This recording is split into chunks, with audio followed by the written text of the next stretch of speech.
As pranchetas estão lá com a nossa querida irmã Denise. As crianças que quiserem desenhar, o desenho será o seguinte. Hoje vai ser legal.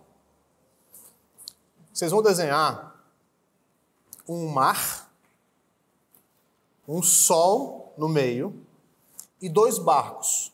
Um barco está indo para um lado, outro barco está indo para o outro lado. Em um barco estará Paulo e Silas. No outro barco estará Barnabé, juntamente com Marcos, seu primo. Tá certo? Tá fácil, não tá? Vai ficar legal, tenho certeza. Vamos, os adultos querem desenhar também? Essa ilustração reflete bem o texto que nós vamos estudar nessa noite, que é um conflito aí que houve entre Paulo e Barnabé. Será que crentes brigam? Será que os irmãos, muitas vezes, ou algumas vezes, podem entrar em conflitos? Os casais aí, me digam, você já entrou em conflito com a sua esposa? Alguma dificuldade? Tinha um pastor que ele dizia o seguinte, ele conta uma história, né? Todo encontro de casal eu conto essa história, mas ela é engraçada. O pessoal chegou e perguntaram para um velhinho, já de idade, ele casado há muitos anos, perguntou para ele, você nunca quis separar da sua mulher, não? Da sua esposa? Ele falou, separar? Não, jamais, jamais. Matar, já. Separar, não. A importância da aliança, né? Uma aliança inquebrável. Esse texto reflete exatamente isso, uma dificuldade que os apóstolos tiveram ali e uma separação momentânea desses dois grandes homens de Deus. Nós vamos ler a palavra do Senhor, Atos capítulo 15, verso 36 ao verso número 41. Esse é o texto, né? Atos 15 é a metade do livro de Atos. Então, é um texto, o capítulo 15 como um todo é muito importante. Né? Às vezes a gente não consegue entender a importância desse capítulo, o que está acontecendo aqui na história da igreja, mas é um capítulo, de fato, bastante importante. Nós iniciaremos, a partir de hoje, a segunda viagem missionária de Paulo, e ela inicia dessa forma, com uma desavença, uma briga, aqui, um conflito entre Paulo e Barnabé. Diz assim, palavra do Senhor. Alguns dias depois, disse Paulo a Barnabé, voltemos agora para visitar os irmãos por todas as cidades nas quais anunciamos a palavra do Senhor, para ver como passam. E Barnabé queria levar também a João, chamado Marcos. Mas Paulo não achava justo levarem aquele que se afastara desde a Panfilha, não os acompanhando no trabalho. Houve entre eles tal desavença que vieram a separar-se. Então Barnabé, levando consigo a Marcos, navegou para Chipre. Mas Paulo, tendo escolhido a Silas, partiu encomendado pelos irmãos à graça do Senhor e passou pela Síria e Cilícia, confirmando as igrejas. Vamos orar? Pai, diante da Tua palavra, nós rogamos a Ti que nos abençoe, que o Teu Espírito Santo possa iluminar a nossa mente, o nosso coração, para que possamos compreender a Tua palavra, Pai, e também aplicá-la ao nosso coração, à nossa vida. Rogamos mais uma vez o socorro do Senhor, a ajuda do Teu Santo Espírito, para que não venhamos a errar com o texto sagrado. Oramos assim, em nome de Jesus. Amém. Concílio de Jerusalém, então, que é o texto anterior, ele foi um marco na história da igreja. Esse concílio, ele vai ampliar a visão da igreja em relação a missões a outras nações. Então lembre-se que o evangelho, ele brotou ali em Jerusalém, ele brotou no meio dos judeus, e houve uma certa resistência por parte dos judeus na hora de chegar o evangelho aos gentios. Os judeus, especialmente aquele grupo, aquele partido dos judaizantes, eles queriam que os gentios obedecessem às leis de Moisés, às leis cerimoniais, circuncisão, questões alimentares, mas isso, para o gentio, para o grego, para o romano, era uma abominação. Eu vou deixar de comer as coisas aqui por causa da religião, eu vou ser circuncidado, jamais. Então, a igreja, nesse momento, ela resolve que não, os gentios não precisam de restrições alimentares para serem cristãos. Eles não precisam passar pelo ritual da circuncisão para estarem na aliança. Eles creem em Cristo, a salvação pela graça e pela graça somente. Então, quando a igreja decide isso oficialmente, com um documento, o evangelho tem agora um novo impulso. O evangelho agora está livre. E Paulo reflete isso muito bem. Paulo entende isso e ele segue, então, na sua segunda viagem missionária. Então, a liderança da igreja agiu de acordo com o Espírito Santo. O Espírito Santo está guiando o seu povo, está guiando esse momento para que a igreja alcance as nações, para que o povo de Deus, os eleitos do Senhor, sejam alcançados por todos os continentes. E essa missão de Paulo reflete isso muito bem. O livro de Atos, então, ele nos mostra esse romper da igreja. É como se fosse uma rosa que cada pétala que vai se abrindo é um povo que vai sendo alcançado, é uma nova esfera que vai sendo alcançada pelo Evangelho, por Cristo Jesus, pela graça de Deus. Então, o livro de Atos tem esse movimento, a igreja tem esse movimento. O livro de Atos começa com a ordem de Jesus para que esses discípulos, esses apóstolos, fossem testemunhas em Jerusalém, Judeia, Samaria e até os confins da terra. O livro de Atos está mostrando como esse evangelho chegou até nós, brasileiros aqui em outro continente, como que esse evangelho avançou, como que a igreja cresceu, como que novos povos que não eram judeus, que não tinham nenhum conhecimento de Moisés, nada da lei, nada de sacerdote, nada disso, foi alcançado pela graça do Senhor. Então, volto a dizer, essa é a nossa história, é a história da nossa igreja. E quando nós olhamos para essa história da igreja, nós entendemos que nós precisamos nos envolver com missões. Quando nós olhamos para esse livro, fica claro, cristalino, que nós, como igreja, precisamos nos envolver com missões. Se qualquer igreja hoje se diz evangélica, diz seguir a Bíblia, e não se envolve com missões, com as missões ou com o alcance de outros povos, ela está em desobediência. Vou repetir. Se uma igreja não está envolvida com missões, ela está em desobediência. É claro, Deus propôs isso, Deus ordenou isso. O Espírito Santo está movendo a igreja para isso. Então, no mínimo, se a igreja não se envolve com missões, a liderança está cega. A liderança não está lendo o livro de Atos, a liderança não está lendo com os olhos corretos. Isso aponta para outra questão também. Se nós, como cristãos individuais, também não estamos nos envolvendo com missões, nós estamos em desobediência. Óbvio que nem todos são chamados para largar tudo e ir para outro país, ir para outra nação, anunciar o evangelho. Nem todos são chamados para isso. Alguns têm esse privilégio de serem chamados para estar na linha de frente, na ponta da lança e avançar em terrenos onde o evangelho ainda não chegou. É um privilégio isso. É um privilégio você chegar com o evangelho, chegar com a salvação, com a graça de Deus, com o reino de Deus, em um lugar que ainda não foi alcançado. Então nem todos são chamados para isso. Mas todos nós somos chamados a nos envolvermos com missões. Nós temos no nosso quadro missionário, nosso quadro de missões, 2 missionários. A ideia é que nós ampliemos esse quadro. E aí eu trago para nós alguns questionamentos.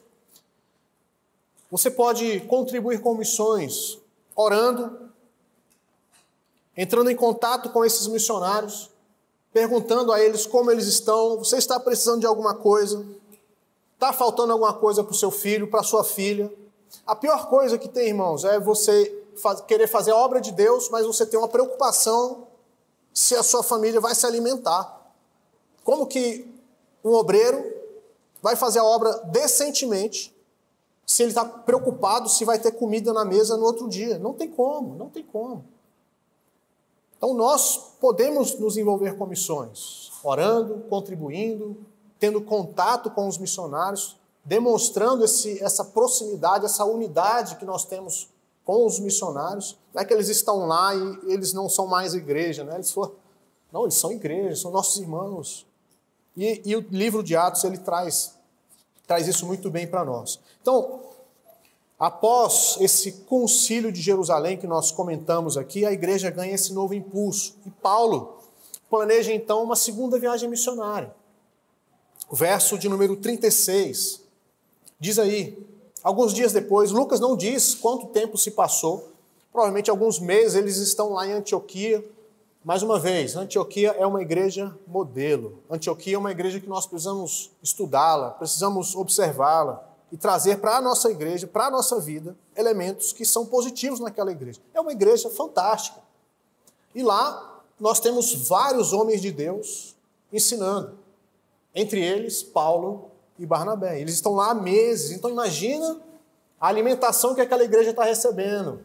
A bênção que não seria participar dos cultos lá com o apóstolo Paulo, com Barnabé, com Silas, ensinando. Fantástico, fantástico. Tá? E esses homens estão lá, não sabemos quanto tempo, Lucas não nos informa isso, mas diz aí o verso número 36, observe. Alguns dias depois, disse Paulo a Barnabé, voltemos agora para visitar os irmãos por todas as cidades nas quais anunciamos a palavra. Então, o objetivo de Paulo, o desejo de Paulo é o seguinte, olha, Barnabé, nós passamos por várias cidades, anunciamos a palavra do Senhor, né, proclamamos o evangelho, pessoas se converteram, plantamos igrejas, já foi eleito presbíteros nessas igrejas, mas, Barnabé, vamos passar nesses locais para ver como é que estão os irmãos. Então, o desejo de Paulo aqui é o desejo de cuidar daquelas igrejas, de não simplesmente as pessoas foram convertidas e aí deixa elas para lá, se virem por aí. Não, vamos voltar para ver como é que elas estão passando. O texto diz aí, para ver como passam. Essa expressão indica o seguinte, Paulo queria ver como estão essas pessoas internamente, mas também externamente, materialmente. Será que estão precisando de alguma coisa? Será que tem alguma igreja passando necessidade? Será que tem alguma localidade que está com alguma calamidade, que precisa de algum auxílio? E mais, Paulo olha também para a alma dessas pessoas. O cuidado de Paulo é com o homem interior também. Muitas vezes, por fora nós estamos bem. Muitas vezes, esteticamente, não é?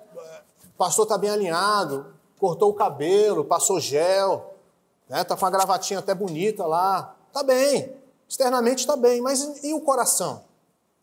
Será que tem algum irmão sentado do seu lado que está com o coração quebrado?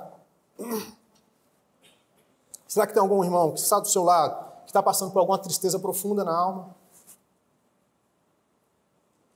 Paulo quer saber como é que estão esses irmãos, então não é a ideia assim de vamos evangelizar, a pessoa converte e se vira para lá. Não é abandonar um novo convertido, não, é verificar, ver como é que ele está, conversar com essa pessoa, aproximar, ter comunhão. Isso nós precisamos também no nosso meio. Então a igreja não é um projeto que é criado e abandonado.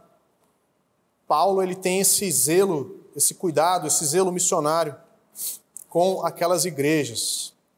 John Stott, um excelente pastor, pregador e teólogo, exegeta, ele diz o seguinte, a missão não é um evento isolado, mas um processo contínuo de acompanhamento. E nós podemos aplicar isso para a nossa comunidade. Temos acompanhado a vida dos irmãos, temos discipulado, temos cuidado uns dos outros. Você está passando por alguma dificuldade externa, interna, no coração, na alma.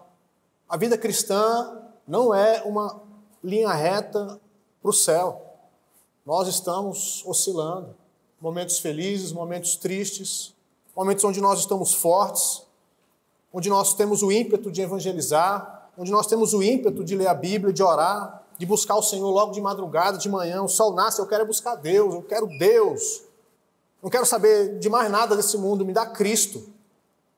mas outros dias, outros momentos, nós não temos força nem para abrir a Bíblia, para conversar com o Senhor. Então a igreja ela precisa ser uma comunidade de cuidado, uma comunidade onde nós olhamos para o irmão para verificar se está tudo bem com ele, externamente e internamente. Às vezes passamos por situações, processos, crises financeiras, no casamento, com os filhos, de saúde, de luto. Então, precisamos disso. E só o Espírito de Deus pode nos ajudar nisso.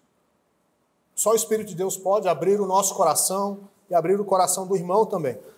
Muitas vezes a pessoa é muito fechada, não dá espaço, não dá abertura para que haja novas amizades, para que essa amizade se aprofunde, para que haja um amor mais profundo, mais concreto em nossas vidas. Então a comunidade que Cristo criou, ela é completamente diferente de tudo que a gente observa aí fora. É uma outra sociedade, não é parecido com o mundo. No mundo, o mundo é um lugar que você não pode se abrir. O mundo é um lugar que você não pode demonstrar as suas fraquezas. Você não pode confessar os seus pecados. Você tem que esconder. Porque as pessoas vão tomar isso como arma e vão te ferir depois. É o fraco, olha lá, ele fez isso. A igreja não. A igreja é um local onde nós devemos, onde nós podemos confiar uns nos outros e nos abrir uns aos outros com os nossos defeitos, com as nossas falhas, com as nossas dificuldades. Existe alguém perfeito no nosso meio? Que não tenha pecado, que não tenha problema, que esteja com a família 100%, está ganhando rios de dinheiro, a saúde está 300%, está igual um cavalo. Não. Todos nós somos pecadores. Então a comunidade precisa ser uma comunidade de cuidado uns para com os outros. Então Paulo demonstra esse zelo, esse cuidado pela saúde das igrejas. Quando diz igreja, obviamente são os irmãos ali, a alma, o coração desses irmãos. Então, nós possamos ser também zelosos, cuidadosos, cuidadores uns dos outros. Está tudo bem com você, você está em paz, está tranquilo. Mas será que tem algum irmão que necessita de uma palavra, de um consolo, de um encorajamento, né? Barnabé, o nome Barnabé significa filho do encorajamento. Barnabé era o cara que pegava a pessoa que estava para baixo e conseguia colocá-la em cima. Não, creia nas promessas de Deus. Creia no Senhor. Deus é poderoso, Deus reina. O deserto vai passar, a tempestade vai passar. Confia.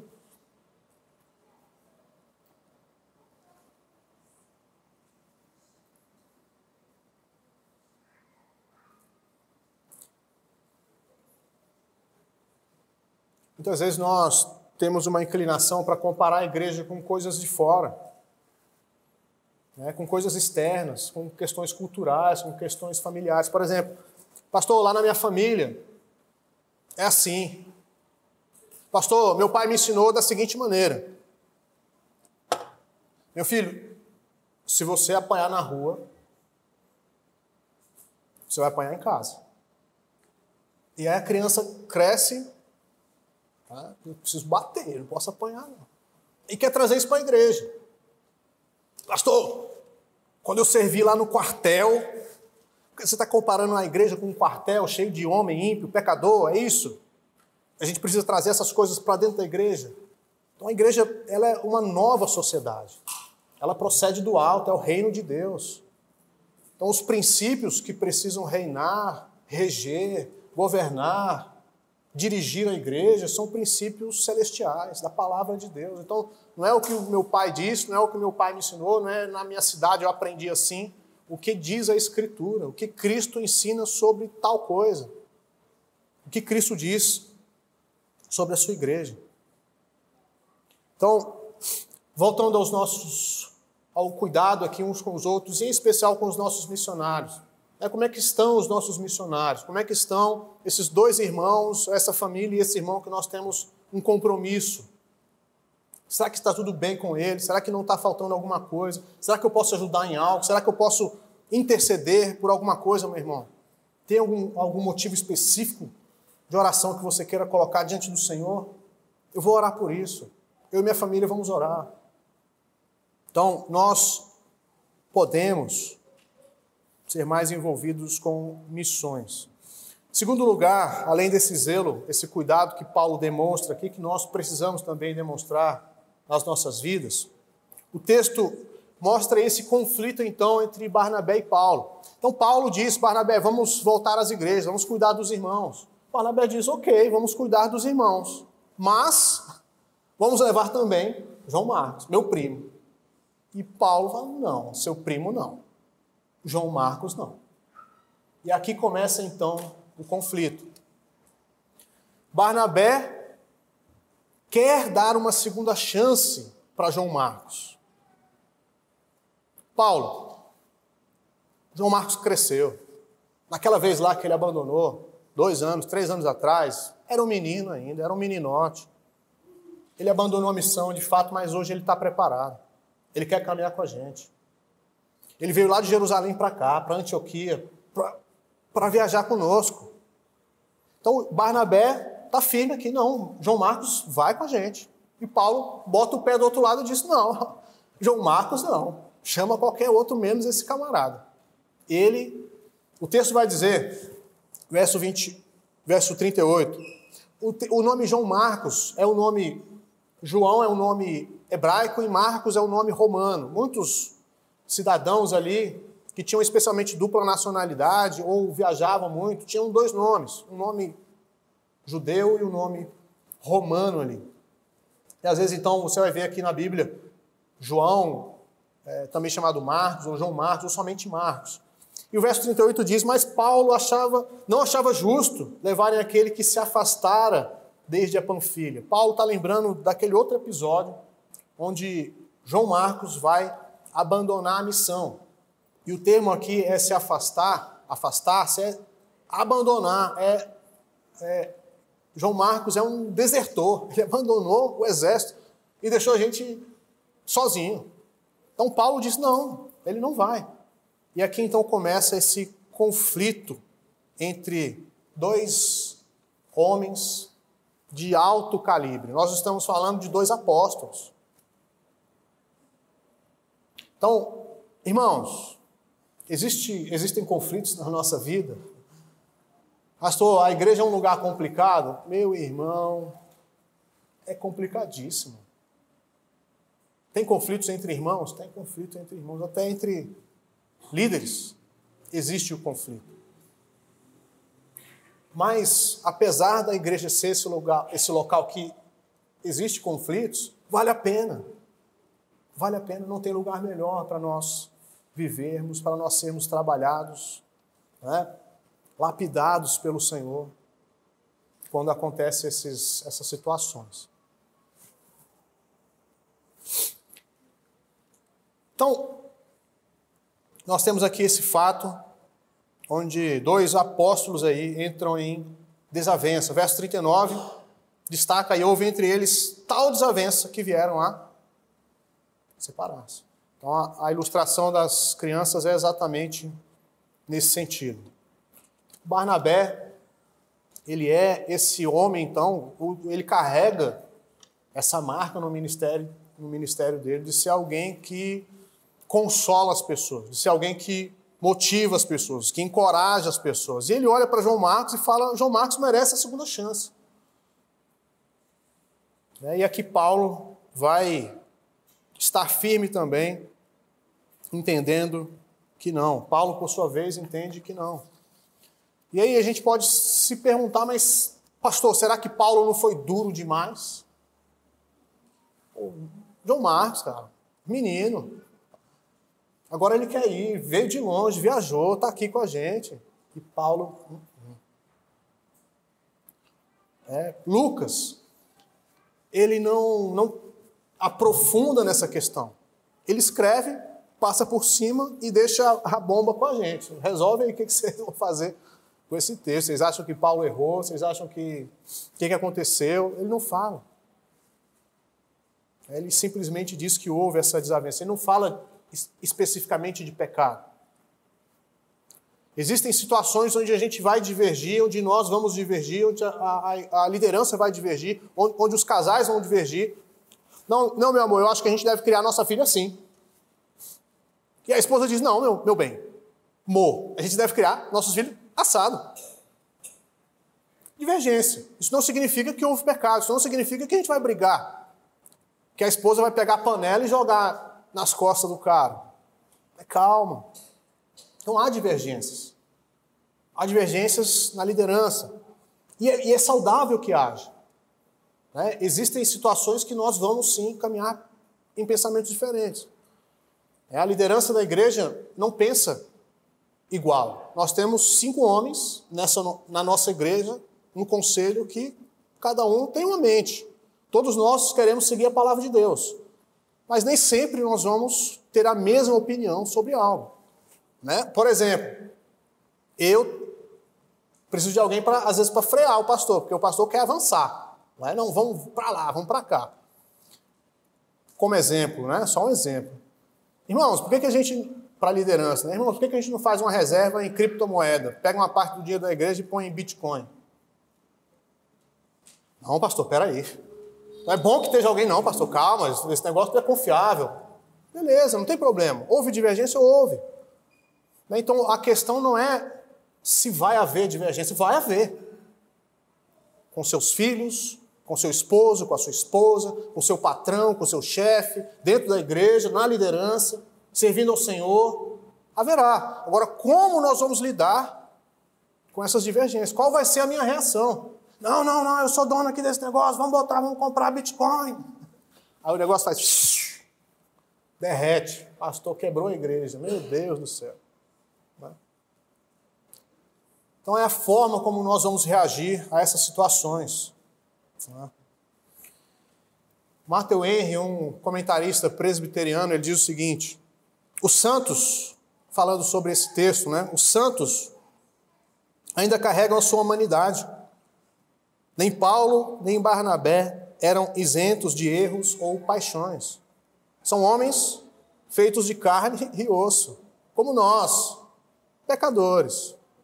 Então, observamos aqui esse conflito entre esses dois gigantes aí, 2 heróis da fé. Então, aplicações aqui para nós. Em primeiro lugar, conflitos fazem parte da vida cristã. Conflitos fazem parte da nossa vida. Eu costumo dizer assim, a gente tem conflito com todo mundo, né? Eu tenho conflito comigo mesmo. Se tivesse um outro de mim, um clone, eu brigaria com ele. Então, assim, às vezes a gente quer brigar até com Deus. Não é? Senhor, por que aconteceu isso? O Senhor permitiu? Tal. Existem conflitos. São conflitos que fazem parte da vida cristã. O problema não é discordar, mas sim como nós lidamos com isso. Eu vou brigar, eu vou me afastar, eu vou causar uma divisão na igreja por causa de discordâncias. Eu vou separar da minha esposa por causa de discordâncias. Eu vou colocar minhas filhas para fora de casa. Faz a malinha aí e rapa fora. Como eu vou reagir a esses conflitos? Não tenho mais amizade com fulano. Não falo mais com ele. Não me chame. Não entro mais na sua casa. Como nós vamos reagir a esses conflitos? Então, esse texto, a Bíblia como um todo, ela não esconde fraqueza de ninguém. Isso eu acho fantástico na Bíblia. A Bíblia é muito autêntica, ela é muito verdadeira naquilo que ela nos coloca. Então, a Bíblia não esconde pecados, falhas de ninguém. Pedro, o grande líder da igreja, até agora, né, até esse momento aqui de Atos 15, o holofote está sobre Pedro. A partir de agora, Paulo é o centro das missões aqui. Mas o grande líder dos apóstolos negou Jesus 3 vezes. E a Bíblia coloca isso daqui. Negou Jesus 3 vezes no mesmo momento, no mesmo cenário. Não conheço esse homem. Não sei quem é. E começou a praguejar diante de uma serva. fraqueza. Então a Bíblia coloca os homens como realmente eles são. O único que não tem fraquezas na Escritura é Cristo, é Deus. E a nossa confiança está somente no Senhor. Então o texto ele não oculta aqui a fraqueza dos apóstolos. E isso nos ensina que mesmo os líderes, grandes líderes, homens de Deus, mulheres de Deus, podem sim ter divergências ali. Então, em qualquer relacionamento que nós temos, seja igreja, família, amizades, existem sim divergências, são inevitáveis. Mas o importante, então, é não permitir que essas diferenças, as divergências, quebrem a unidade, a comunhão, o respeito. Então, casamento, por exemplo. Divergir é normal. Agora, desrespeitar, aí já é outra coisa. Xingamentos, ira, gritaria, levantar a voz demais, levantar a mão, aí parou. Já quebrou, já está longe. Tá? Outra questão. Nos momentos de discordância, a nossa maturidade ela é testada. Como é que fulano reage quando ele é discordado? Quando discordam de você? Qual é a sua reação? Você que manda na casa e tal, e vai, quebra tudo. Berra. A sua autoridade está onde? Está como? Quando alguém discorda de você, qual é a sua reação? E a gente observa também a importância do perdão. O texto mais à frente, nós vamos ver que Paulo, ele vai recomendar João Marcos aqui para a igreja de Colossenses 4:10. Irmãos, recebe João Marcos aí, ele tem ensinado vocês, recebam esse irmão. Então Paulo ele não vai guardar essa hostilidade, essa inimizade por muito tempo. Isso é interessante também. A gente guardar muita coisa no coração não é legal. Né? Existe no mundo aí fora, mais uma vez, né, do lado de fora, diz assim, não, o tempo cura. O tempo não cura nada. Quem cura é o Evangelho, é Cristo Jesus. E Paulo aqui, então, mais à frente, ele vai ordenar isso. 2 Timóteo, além dele recomendar Marcos para a igreja de Colossenses, 2 Timóteo 4:11, ele diz o seguinte, traz João Marcos, porque ele é útil para mim. Traz João Marcos. E Paulo está velho, preso na cadeia. Fala, traz esse menino, traz esse homem para mim. Ele é útil para mim. Então, apesar de haver esse rompimento aqui entre esses dois apóstolos, lá na frente a gente vê que ele retoma essa amizade, ele retoma esse carinho. Então, as divergências, os problemas, muitas vezes posicionamentos distintos, não precisam ser finais. Deus, ele pode restaurar os nossos relacionamentos e nos ensinar aí essa, muitas vezes, paciência no processo, né? A sermos pacientes, tolerantes aí uns com os outros. Por fim, verso número 39, a segunda parte, até o final, nós vamos ver que Deus, em sua soberania, no meio desse conflito, Deus expande a sua missão. Então, o que nós temos aqui? Apesar desses homens divergirem ali e se separarem momentaneamente, agora nós temos, na verdade, não somente uma caravana missionária, mas nós temos duas. Deus acabou usando essa divergência para ampliar a mão, para que o braço da igreja, as missões alcançassem mais locais. Então nós temos agora Barnabé e João Marcos indo por um caminho e Paulo e Silas indo para o outro caminho, ampliando o terreno do reino de Deus. Então Deus, ele pode sim tomar aquilo que é ruim, aquilo que existe falhas e erros e transformar isso em coisas boas. José vai dizer isso para os irmãos lá que o venderam como escravo. Vocês intentaram mal contra mim, mas Deus transformou isso e Deus faz isso em nossas vidas. Deus muitas vezes transforma aí o mal em bem. Deus é soberano em todas as coisas, até mesmo nas nossas limitações, nas nossas falhas, nos nossos conflitos, aquilo que parece um fracasso, os nossos relacionamentos podem se tornar aí bênção da parte de Deus. Então, muitas vezes, algumas situações complicadas nas nossas vidas, elas acabam contribuindo lá na frente para algo bom. A gente olha para trás e fala, foi bom eu ter passado por aquilo lá. Na hora eu não gostei, não. Senhor, na hora eu estava clamando, Deus, abaixa o fogo que está grande aqui, eu já estou derretendo. Mas Deus está trabalhando no nosso coração, Deus está nos purificando em todos esses processos. Então, algumas crises, sim, nos ajudam a corrigir a nossa vida.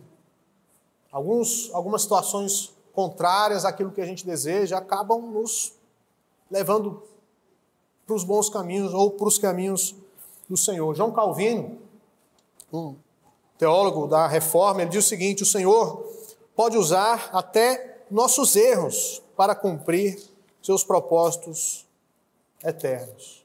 Até mesmo os nossos erros, Deus pode usar para cumprir os seus propósitos.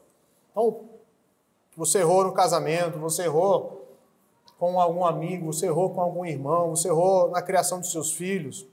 Ok, nós erramos, nós falhamos, mas Deus pode transformar isso em bem.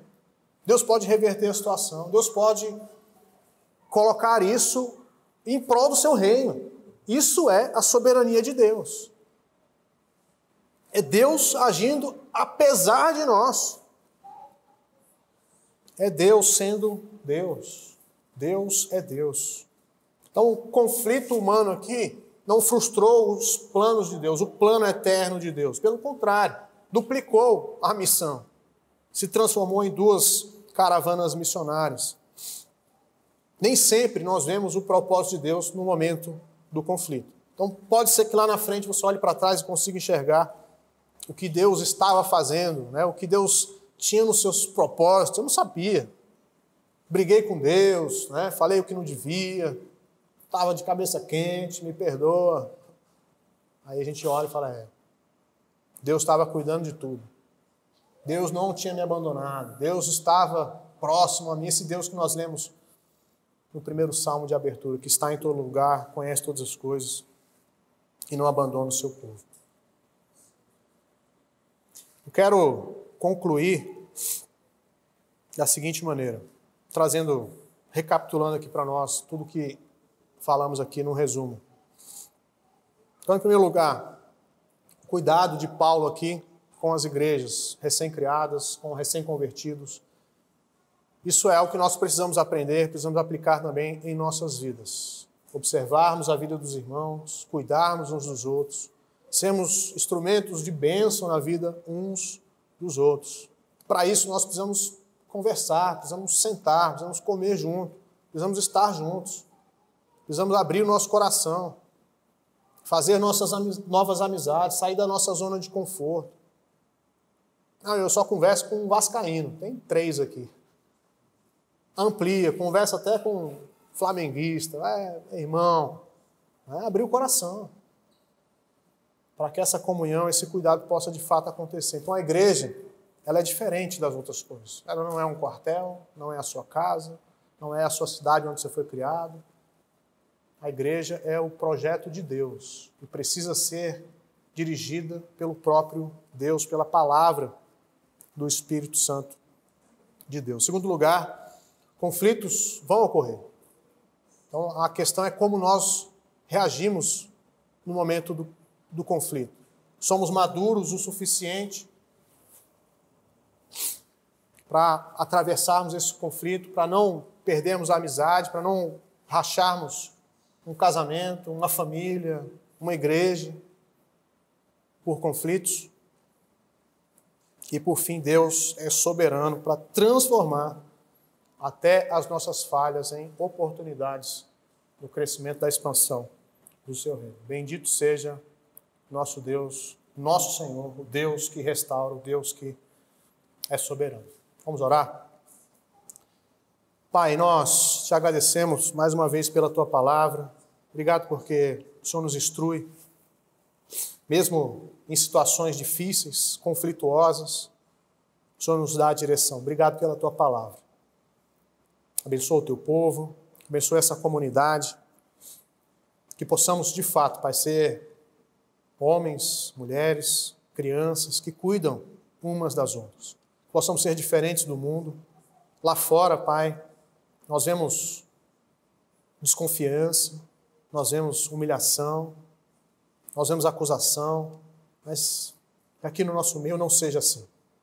Que possamos viver de fato o teu reino, que o teu Filho Jesus possa reinar em nós, através de nós e nos relacionamentos que temos aqui em nossa igreja. Abençoe também os nossos irmãos missionários, abre o nosso coração a eles, amplia também o nosso quadro de missões, dá-nos filhos, dá-nos mais projetos, dá-nos mais recursos para que possamos contribuir com alegria, Pai, na expansão da tua igreja, do teu reino, pelas nações. E nós te louvamos também pela tua soberania, Pai. Te louvamos porque os teus planos não podem ser frustrados, nem mesmo as nossas falhas, os nossos pecados não podem frustrar os planos do Senhor. Deus eterno, Deus soberano, Deus onipotente, onipresente e onisciente. Nós oramos assim, em nome de Jesus.